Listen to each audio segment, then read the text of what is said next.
Hello, everyone. Welcome into Simply Life. I'm Keith Casebolt, and I am with the host, creator of this program, and my dear friend, Gary C. Johnson. Good to see you. It's good to be seen. Amen. Amen. Amen. Amen. And today we are going to talk somewhat about grief. Because I'm sure, without any doubt, some of my friends out there are going through grief right now. Or within the last year for sure. Yes, indeed. And what made me talk about it is Bridget Clay from Prestonsburg. Some of you that are listening may know Bridget. She was a teacher in Prestonsburg and is now retired. She was a phys ed teacher, I guess. Yeah, physical ed, yeah. She coached basketball, football, and softball. Wow, quite a resume. She has a Bachelor of Arts in Health and Physical Education and a master's degree in Physical Education, Recreation, and Dance. She's going to dance with the stars, I'll bet. Right, Bridget? Hey, I was there the night that you were dancing with the stars. That was ages ago. Well, no, it wasn't too long ago. And by the way, you did come in second place. And you the winner was a worthy individual, too. Oh, my dear friend Wilder Kinzer. He was in his 80s and tore the house down. He tore the house down. He got a standing ovation. And he should have. Indeed. I was so impressed with him. I'd have voted for him. maybe that's why he won. You voted for him. But Bridget has written a book called Working Through the Puzzle of Grief, One Piece at a Time, and it's by Bridget Clay. And she's thinking, I think, about seriously publishing the book and maybe letting other people purchase it. So, Bridget, you sent it to me and asked me if I would give her my opinion on it. And since my opinion was so high, I decided I would read a few things from her book on this show. Fantastic, because you're right. We've all had grief. Our state has had grief. Our country has had grief. Well, you can tell when you read this that Bridget went through a really rough time when she lost her parents. And I really could feel for her deeply just by reading this. But it's a book of quotes and her take on those quotes from famous people. It's about 68 pages, and it's a very small book, but it's an interesting book. So I'm going to read you a couple of the things she says about some of the quotes. Would you like to hear them? I would love to. Absolutely. This one's on page 66, and it's Change Your Thoughts and You Change Your World by Norman Vincent Peale. And this is what Bridget wrote about it. It's not that simple. It's a constant struggle concerning one's own thoughts.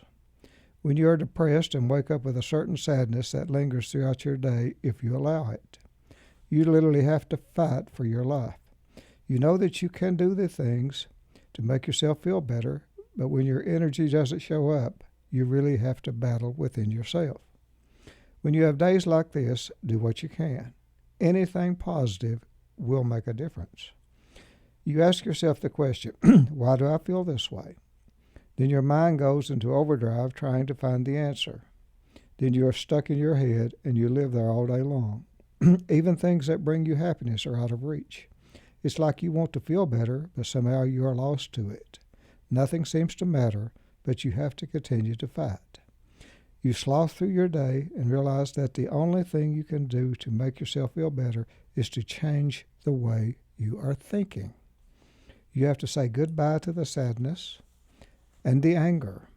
You have to take control of your thoughts, push away the negative, embrace the positive. What's the difference? Well, you start to get things done. You start to enjoy the people around you. You smile and it actually feels good. Every day you have to fight for this feeling. A reason to live instead of just exist. Immerse yourself in what you are doing. Make a difference. Change your world. Find passion in what you do. Don't let the negative thoughts control your day. Rest in the moments that have brought you joy. Make your own joy. Live each day as if you were your own life, as if it were your last. Be the best you can be today and every day that you have left. Now, I thought that was pretty profound. You know, I'm sure a lot of our friends right now that are listening to you are saying, oh my God, there's somebody else out there that feels exactly like me. There's somebody else out there that's going through what I'm going through. I think Bridget hit the nail on the head. It isn't easy. It is a battle, isn't it? It's a constant battle within yourself and your thoughts. We've talked about the old chatterbox many, many times on this show. And you have to literally, as Bridget is saying, take control and fight back against yourself and those thoughts. You know, early on when you and I were doing the program the first couple of years, I asked you, Gary, it seems so easy for you. I mean, it seems so easy to be positive and to be upbeat. And you looked back at me and said, Keith, why do you think I'm doing the radio program? Why do you think I'm doing the television program? I'm repeating all this stuff to myself so I can continue to do this. Right. It is amazing how that our first instinct on any given situation is negative. Yes, it is. And we do it without even thinking. We don't even know we're doing it when we do it. But our first instinct, and everyone listening knows what I'm talking about, your first instinct is to react in a negative way. Even to the point that if the phone rings, we'll say, oh no, what is it now? Is it bad news? Mm-hmm. Who's calling? I mean, we don't think of something being good on the other end of that line. We think we're getting... Well, it's not just that. It's your reaction to it. You want to be a little, you know what. Yeah. That's your first reaction. Oh, I know. Yeah. And I've fought it all my life, and I think I've pretty well mastered the instinct to do it.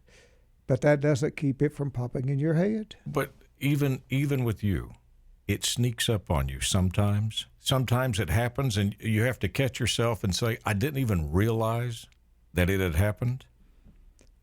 Actually, I've got to the point that it can't sneak up on me anymore.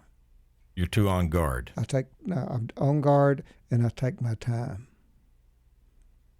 I don't get in any hurry. The 24-hour rule. That's right. So when anything comes up that would generate that normal response, you stop and you take it for what it is.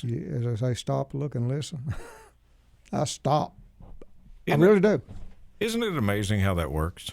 And that way you can keep it from sneaking up on you. But it's just being a human being, and there's nothing wrong, my friends, with being human. You can't be anything but a human being. I don't care how hard you try, you can't be anything but a human being. And that comes with a whole lot of frailties that the good Lord built into us. But what I like about what you're telling us, and basically what Bridget is telling us, okay, so we're human. These things are going to happen.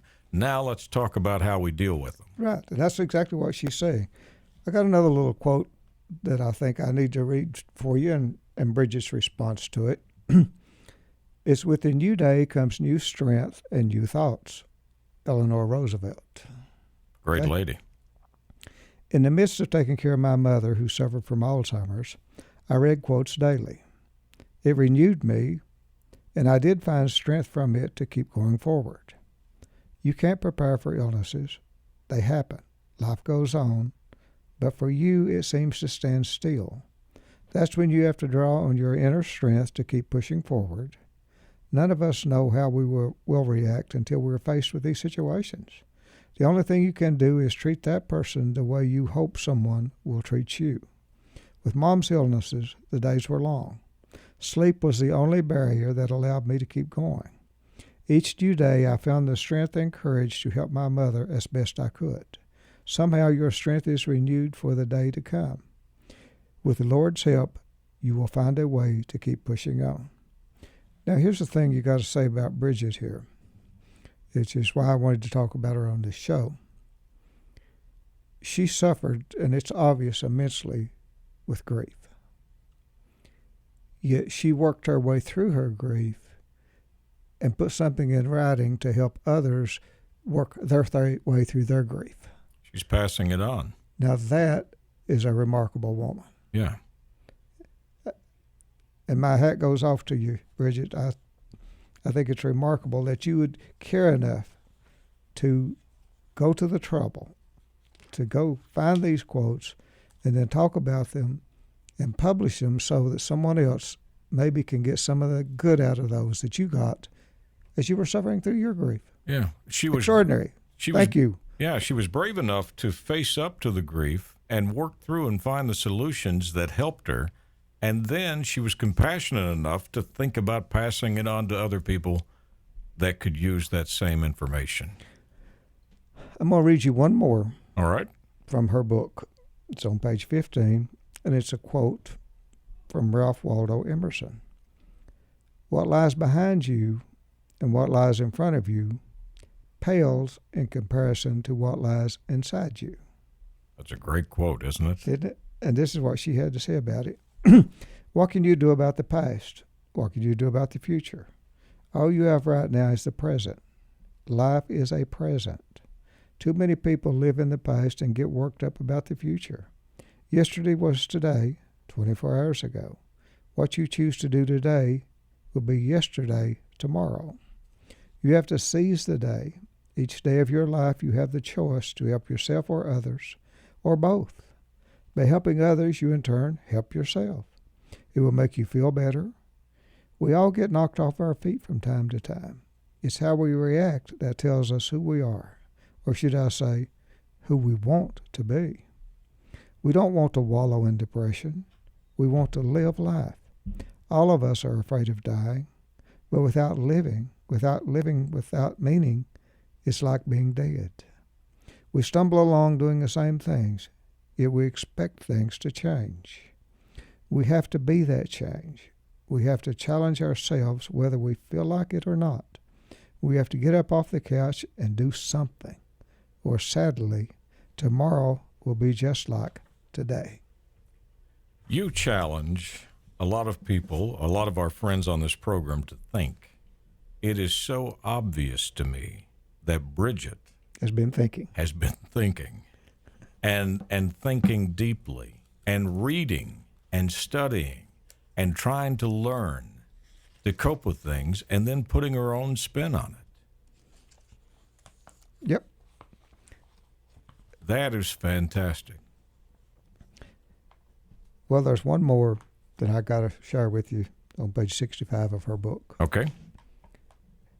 And I want you guys to think about this that are listening. Sometimes it's okay if the only thing you did today was breathe. Joe Larson. Some mornings when you wake up, your mind starts to chatter. Every day when you wake up, your mind starts to chatter up. You and I know that, my friend. While you're drinking your coffee or other favorite beverages, your thought starts to take over your day. It doesn't matter if you're tired, overwhelmed, happy, or sad. You start to think about all the things that need to be done today. This sets the tone for your day. What if you just decide to do nothing but breathe? Breathe in the thoughts that make you happy. Breathe in the thoughts that you're grateful for. Breathe in the thoughts that make you feel alive. Quiet your mind before you rise. Say a simple prayer or hum a favorite song. Simply smile. Tell yourself, I got this. You may not feel your best, but you can enjoy what the day has to offer. Breathe deeply. Release those feelings of sadness. Breathe in those feelings of compassion and love that surround you each day. All you have to do is breathe. Take time to heal. Life is a journey we all get to take. If you do today is breathe, that's okay. Keep breathing for the ones you love, those who love you and want to see you succeed with every breath you take. It's okay to just breathe. I love the quote, and I love her take on it. And I got to say, Bridget, Gary and I always talk about what kind of person you want to be in life. Do you want to be the person that people turn and walk away in the aisle at Food City so they don't have to talk to you? Or do you want to be the person that everybody runs up to and says, hey, it's so good to see you?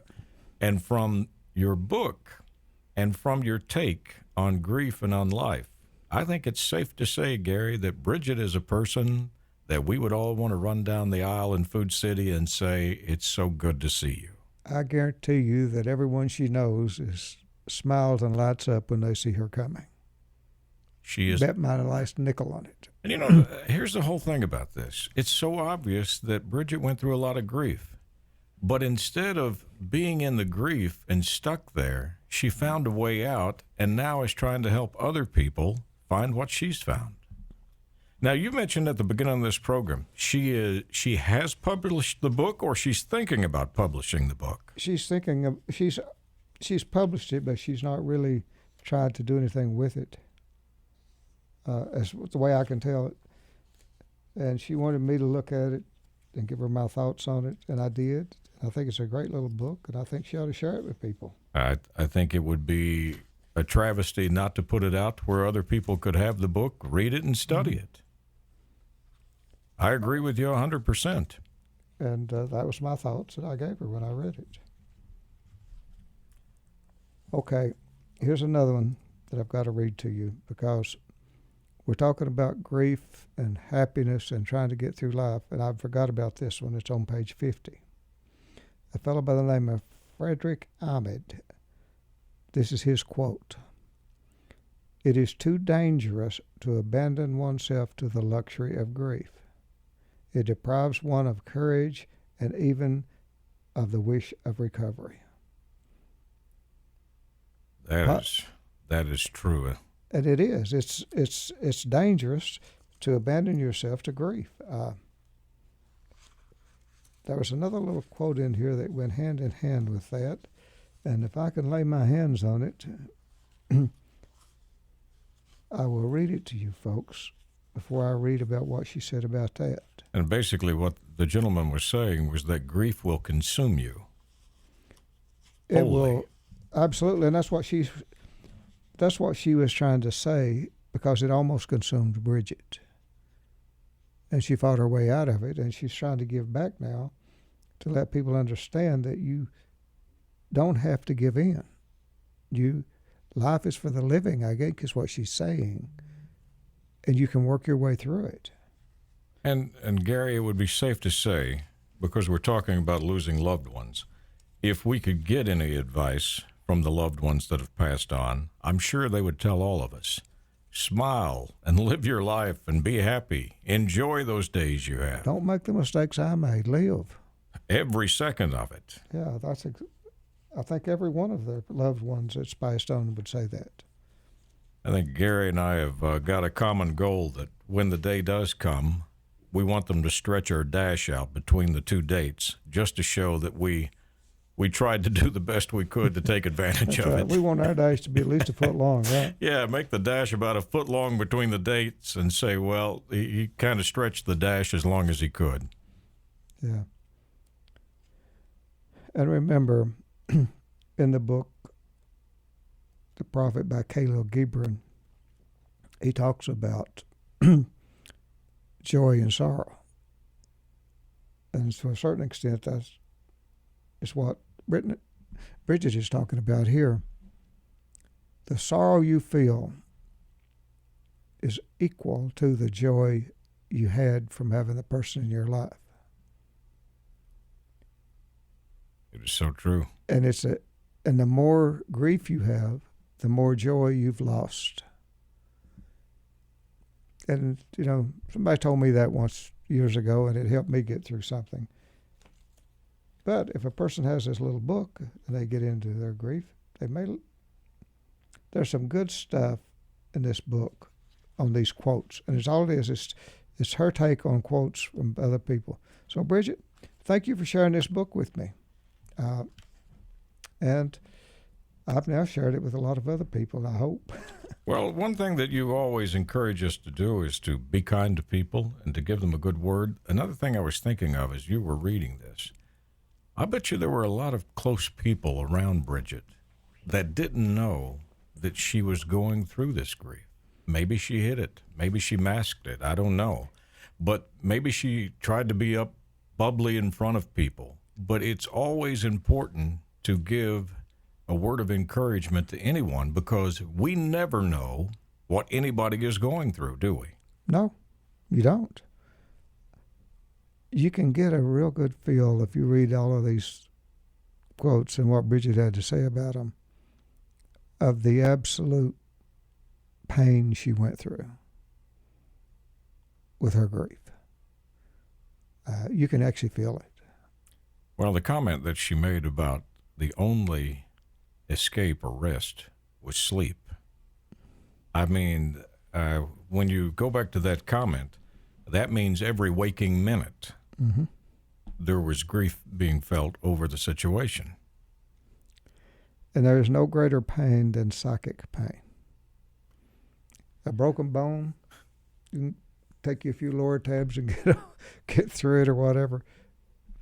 But if there's anything, grief and psychic pain and the pain of grief, no, there's no medication for it. Gary, that's the one thing that you've been an advocate of ever since I've met you. You said, Keith, people don't realize the mental anguish and the pain that people go through, whether it's grief over a lost loved one or if it's grief of losing your bodily functions or being injured or whatever it is. Whenever you're grieving, that mental anguish, you can't get a break from it.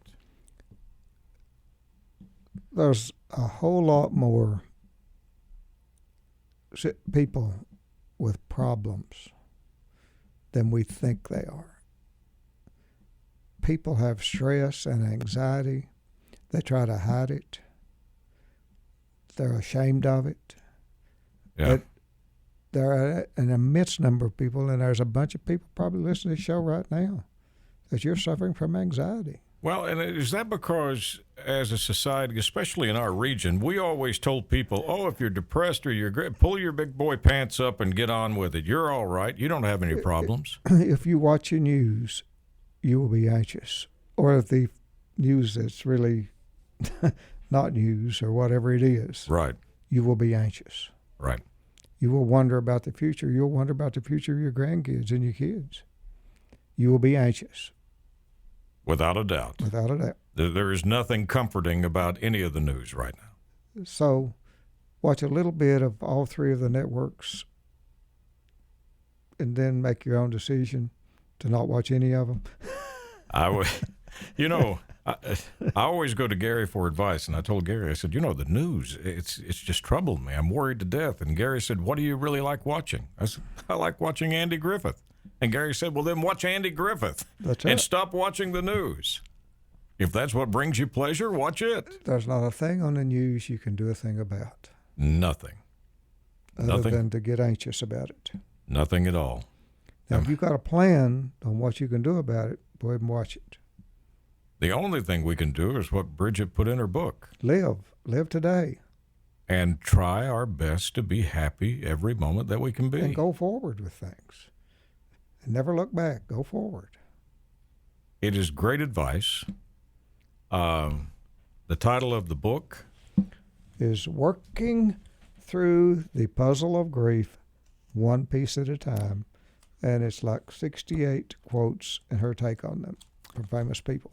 And hopefully Bridget is listening to the broadcast, and after your recommendation, maybe on a future program, we can tell people where and how they can get the book. If she decides to put it out there. I'm sure Bridget will be kind enough to let me know so I can tell everybody, right, Bridget? And that would be good. That would be good. Bridget, thank you so much for sharing the book with Gary. And Gary, thank you so much for bringing it on the program and sharing it with us, because it was words of wisdom. And, unfortunately, she has been through all of this. The experience led to the wisdom. You and I can talk about it. She lived it. The great point, my friend. Take the advice from someone who has lived it as opposed to someone who's given you advice and never been there. That's right. I agree with you wholeheartedly. Thanks again to Bridget Clay, and we'll try to update you on a future program about how you can possibly get the book. And going back to one last thing, remember how many times we've said people are unique and people have so much to give, and that everyone has something unique about themselves? Bridget just proved that. Well, she proved it to me because listening to her thoughts on the quotes, I would have read the quotes and go, oh, that's pretty neat. I would have never gone in depth with the analysis that she did and the thought that she put into the quote and the meaning of it. She is unique. Yeah, it is absolutely amazing what our people have out there to give and are willing to give. And that just always, that's what gives me the feeling that we're all going to be okay. Well, Because there's bridges everywhere in eastern Kentucky and southern West Virginia, all over. and back to your motto, if what you read from the book helps one person Then it's worth doing. that was listening to the program, then that was worth everything, That's wasn't it? We've done our job for the day. I feel good. Yep. You can catch Gary's television show Tuesday nights on WYMT, your CBS affiliate in Eastern Kentucky. 7 p.m. is the showtime for Simply the Law. Late night replay is in Central Kentucky on WKYT, your CBS affiliate. And if you're one of those people that start your week or end your week early, you can check us out on the Fox affiliate in Central Kentucky at 6:30 a.m. on Monday, 6:30 a.m. on Friday. If you need to get in touch with Gary, it's GaryCJohnson.com. On behalf of my good friend Gary C. Johnson, I'm Keith Casebolt. Thank you so much for taking this time to tune in with us. As always, Gary and I look forward to seeing you again next week, right here at this same time.